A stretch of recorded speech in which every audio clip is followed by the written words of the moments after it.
Donald Trump Jr., the eldest son of the U.S. president, was in direct communication with WikiLeaks in the crucial final stages of the 2016 presidential election, a new leak of private correspondence from inside the Trump circle reveals. The younger Trump exchanged direct messages with the WikiLeaks account on Twitter between the 20th of September and the 12th of October 2016. Copies of the correspondence were handed to congressional investigators by Trump Jr.'s lawyers and subsequently obtained by The Atlantic magazine. The communication occurred at a highly sensitive moment for both the Trump presidential campaign and for WikiLeaks, just weeks before Election Day and at the height of WikiLeaks' publication of emails belonging to senior Democratic figures at the instigation, U.S. intelligence agencies allege, of the Russian government. The most politically explosive communication between the two parties, according to The Atlantic, came on and after the 12th of October 2016. "Hey Donald, great to see you and your dad talking about our publications," the WikiLeaks account at WikiLeaks said to Trump Jr. 2 days after his father had proclaimed at a campaign rally, "I love WikiLeaks, strongly suggest your dad tweets this link if he mentions us. There's many great stories the press are missing and we're sure some of your followers will find it," the message continued. The message went on to offer a link to WLSearch.tk, a search tool that facilitates the exploration of the database of leaked emails from John Podesta, Hillary Clinton's 2016 campaign chairman, that WikiLeaks had by then begun to publish. Julia Ioffe, author of the Atlantic article, writes that Trump Jr. did not reply to the WikiLeaks message. But 2 days later, on the 14th of October, he did tweet that same link to WLSearch.tk, encouraging those who have the time to read about all the corruption and hypocrisy exposed by the WikiLeaks emails.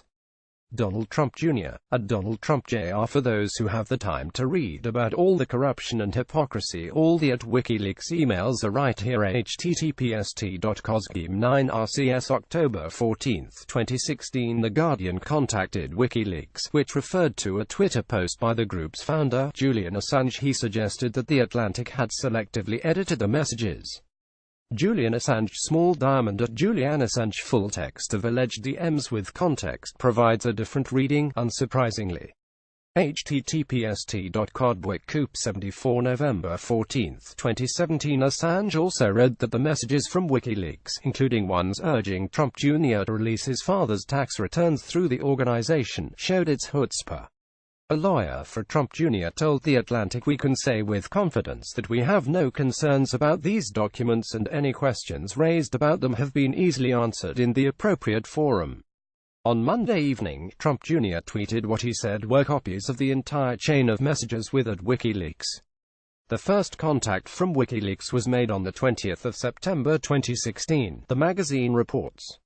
In it, the Open Information website informed Trump Jr. that a new political action committee called Putin Trump was about to launch. Trump Jr. replied the following morning off the record, "I don't know who that is, but I'll ask around." According to leaked information obtained by The Atlantic, Trump Jr. shared the news that WikiLeaks had been in touch with him with several members of the inner campaign team. Among those he allegedly told were Steve Bannon, then chief executive of the Trump presidential campaign, as well as the candidate's son-in-law Jared Kushner. On the 3rd of October there was a further exchange through Twitter in which WikiLeaks encouraged the Trump team to publicize a comment by Clinton about wanting to just drone the head of WikiLeaks, Julian Assange. "Already did that earlier today," Trump Jr. replied, according to The Atlantic. Soon after, the businessman sent a second DM to WikiLeaks asking to know more about an upcoming leak from WikiLeaks that had been teased by Roger Stone, the Trump-supporting political agitator.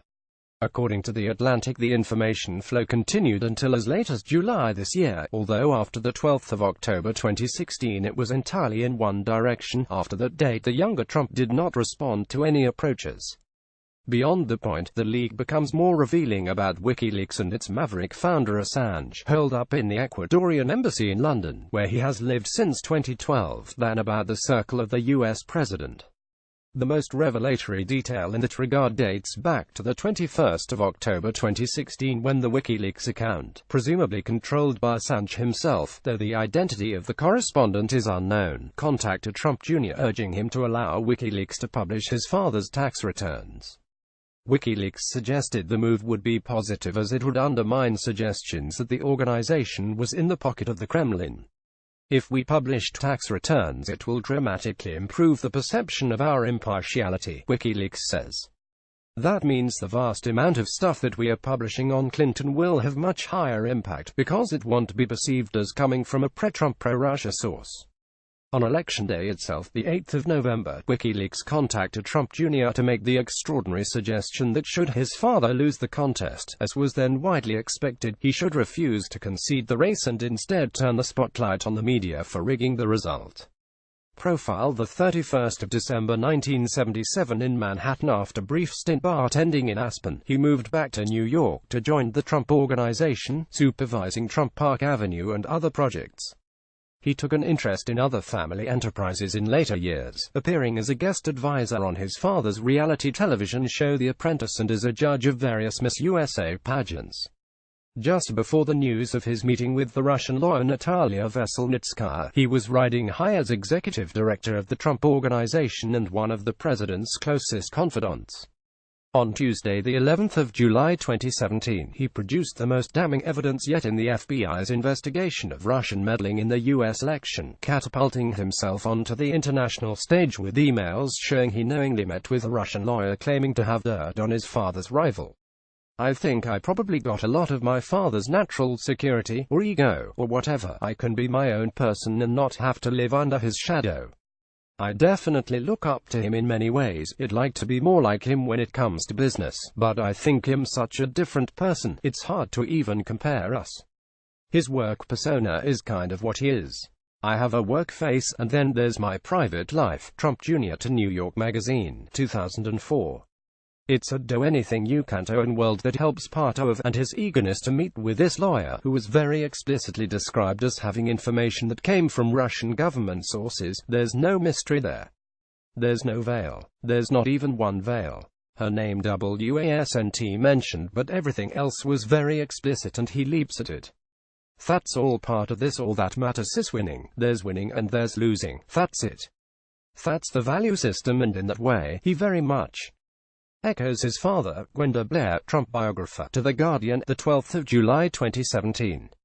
Thank you for your feedback. Even more bizarrely, WikiLeaks wrote again in December, by which time Donald Trump Sr. was the president-in-waiting, to ask for support in Assange's legal battles against the governments of Sweden, the UK and Australia. It would be real easy and helpful for your dad to suggest that Australia appoint Assange ambassador to DC. The Twitter message added, they won't do it, but it will send the right signals to Australia, UK, Sweden to start following the law and stop bending it to ingratiate themselves with the Clintons. The younger Donald Trump did not reply. This is not the first controversy involving Trump Jr. and links to Russia. In June 2016, he met a Russian lawyer, Natalia Veselnitskaya, in what was presented to him as part of a Russian government effort to aid his father's campaign by providing information that could be used against Hillary Clinton.